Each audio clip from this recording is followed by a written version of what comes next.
I've yet to meet a woman who has gotten it all. I don't know anyone who has even come close to getting it all. Um, Unless having a massive migraine and being abused even after the fact is having it all. I don't.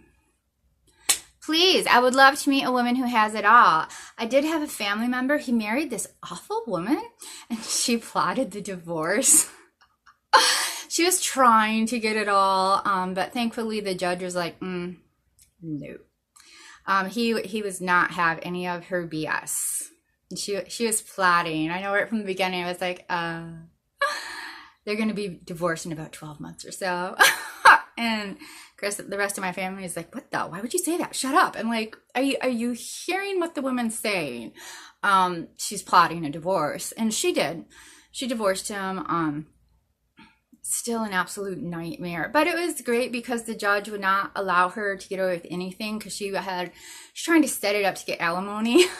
And the judge is just like, no, you're highly educated and you're highly employable. So you have X amount of months to get it because your future ex-husband will not be supporting you. And so yeah, I've known people, women who have just been cheated on and abused and harassed. I had a dear neighbor. All she wanted to be was like a stay-at-home mom, like a stay-at-home wife and mom. They had 2 kids. The husband cheated on her the entire time. She had no idea. And then just left her with a 3-year-old and 3-month-old. I babysat for her 2 summers in a row when she was going through the ringer. And the first summer was dreadful. I basically just about lived there, which was fun because at the time I had my health. So I actually had a second job too. So I would get maybe 4 hours of sleep on Thursdays and Fridays. It was very intense, but that's good because it was good I had a personality A because then I could apply for disability.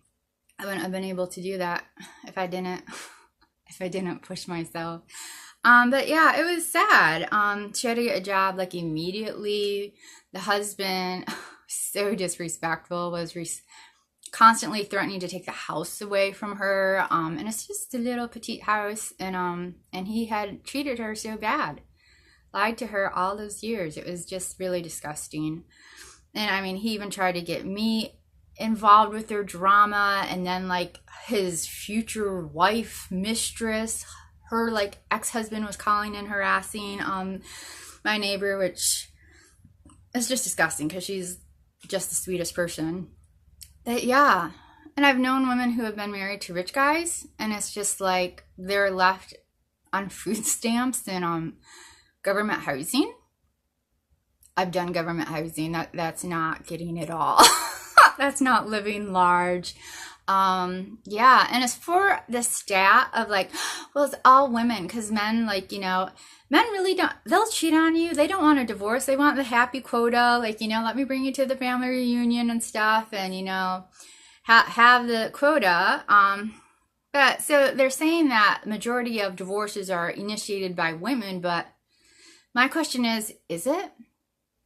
Are they really? I know stats, but stats can be really messed around with. And at least with some of the women I've known, they were completely abandoned by their husband, and they got a divorce to either move on with another man who was willing to commit to them, or I know I had one friend, oh my gosh, her husband, he's actually never seen their youngest child. She's like late 40s or so, never has seen her. He left her. He was military. He called saying, what was the second child? She said, I had a girl. And he's like, yeah, well, I'm not coming back. Years later, and he never paid child support or anything, and the youngest was quite sickly. But yeah, it was how do you say, he came back years later and threatened to take the children away because he wanted to remarry. So he needed a divorce from her, but he didn't want to be the one who initiated it. I don't know if he's marrying a Catholic or what. I don't know, but he threatened to take the kids away if she did not divorce. She didn't initiate it. And it's just a pistol. I mean, again, I'm like up here, and one of our neighbors, like their one kid, their daughter has moved back because the husband completely abandoned the family. And they have 2 special need children, and completely is abusive to the point the kids will have nothing to do with them, and is financially just like AWOL.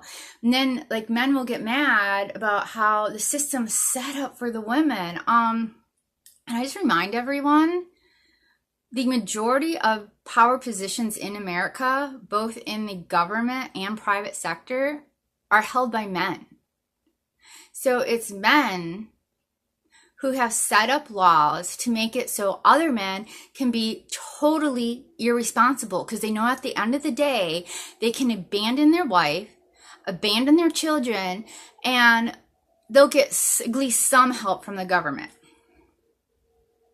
So please spare me the whole women have it all, because I've never met a woman who has it all or who has gotten it all. I've met so many women who have been totally screwed over by men and the system, and yeah, and it just really sucks because they all set it up for women who have been abandoned by men with children.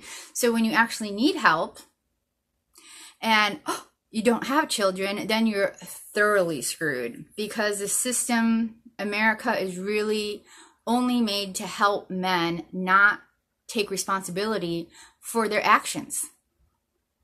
So the people who actually really need it are totally cut out of the equation because they're too busy taking care of the families of deadbeats. So those are some thoughts. So I hope it's a great one. I hope if you're with a man, he's not a deadbeat or abusive. And if you are a man, you're a manly man. So, alrighty, bye-bye.